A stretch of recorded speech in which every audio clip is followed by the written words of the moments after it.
Alors toujours Pierre-Patrick sur le parvis des Halles, comme on dit ici à Avignon. Alors sur ma gauche, une jeune femme ravissante qui est là.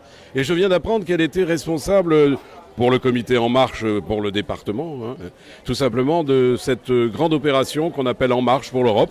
Et elle est là à côté de moi. Alors dites-moi, pourquoi vous avez choisi ce thème ? Le thème de l'Europe ? Oui, pourquoi ? Vous êtes arrivé par hasard ? Non, pas du tout. Alors moi j'ai choisi ce thème parce que j'aime dire que je suis une Européenne convaincue par accident. Par accident. Non, attendez, vous êtes tombé dans l'Europe, un peu comme Obélix est tombé dans son, je sais pas, dans son tonneau ? Tout à fait. Alors moi l'Europe, c'était très loin de mes préoccupations et je pense que j'aurais pu faire partie de ces gens aujourd'hui qui ne connaissent pas l'Europe et qui peut-être auraient pu être indifférentes ou eurosceptiques. Oui, mais attendez, moi une question qui me travaille. Vous êtes dirigé sur En Marche pour l'Europe ou vous aviez des convictions avant ? J'avais des convictions avant, mais juste pour faire un petit récapitulatif, alors moi je suis originaire de Montbéliard, qui est une petite ville ouvrière dans l'est de la France. Très bonne saucisse. Très bonne saucisse. Et à Montbéliard, en fait, l'Europe, c'est pas un sujet. Et en fait, moi, j'ai pu découvrir l'Europe lors d'un voyage scolaire au lycée. Et à ce moment-là, je me suis rendu compte que l'Europe, c'était quelque chose qui nous touchait au quotidien et c'était quelque chose d'organisé, qui prenait un certain nombre de décisions. Et à partir de ce moment-là, j'ai approfondi mes connaissances sur l'Europe, j'ai étudié, etc.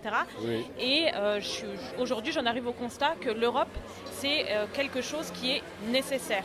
Oui, mais attendez, là. Indispensable. Ah oui, absolument, mais moi je me pose une question. Vous êtes en train de me dire que Montbéliard n'est pas très intéressé par l'Europe. Ça veut dire que peut-être d'autres paysages en France, d'autres villes, d'autres villages ne sont pas intéressés non plus ? Absolument. Et pourquoi ils ne sont pas intéressés ? Parce qu'ils l'ignorent complètement. Parce qu'aujourd'hui, l'Europe a un certain nombre de défauts, et notamment le défaut principal qui est une absence suffisante de communication sur les actions de l'Europe. Et donc du coup, l'Europe, malgré... pour moi, l'Europe, c'est le rempart. Vous voulez dire que c'est abstrait pour les Français ? C'est abstrait et en fait on n'en entend pas suffisamment parler dans le bon sens, on n'entend pas suffisamment parler en termes d'actions concrètes dans le quotidien des Français, et c'est ce qui fait qu'aujourd'hui les Français ne se sentent pas concernés par l'Europe. Et c'est d'ailleurs un constat que l'on peut confirmer via notre grande marche pour l'Europe. Alors racontez-moi, oui, cette grande marche, c'est quoi exactement ? C'est vrai que j'en ai un peu parlé avec Denis Brun, avec Souad Zitouni tout à l'heure, mais qu'est-ce que c'est ? Qu'est-ce qui se passe ? Alors la grande marche, c'est une démarche qui est très différente des démarches que l'on a pu connaître auparavant. On n'est pas là pour convaincre les gens.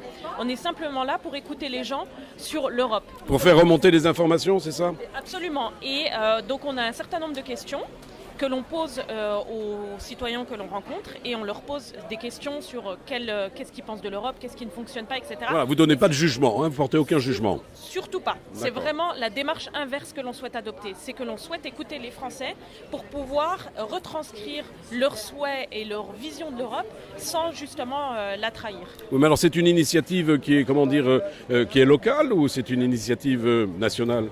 C'est une initiative qui est nationale, donc on a un échelon local bien sûr, mais cet échelon local en fait c'est une initiative qui est lancée sur l'ensemble du territoire en France.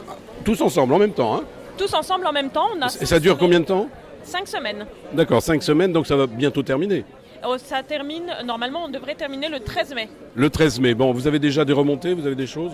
Oui, absolument. Donc les Français, justement... Alors qu'est-ce qu'on en pense ? Qu'est-ce qu'ils disent ? Qu'est-ce qu'ils disent concrètement ? Très souvent, il y a une question qui me fait sourire, c'est qu'on pose la question de savoir si l'Europe a un impact sur le quotidien des Français.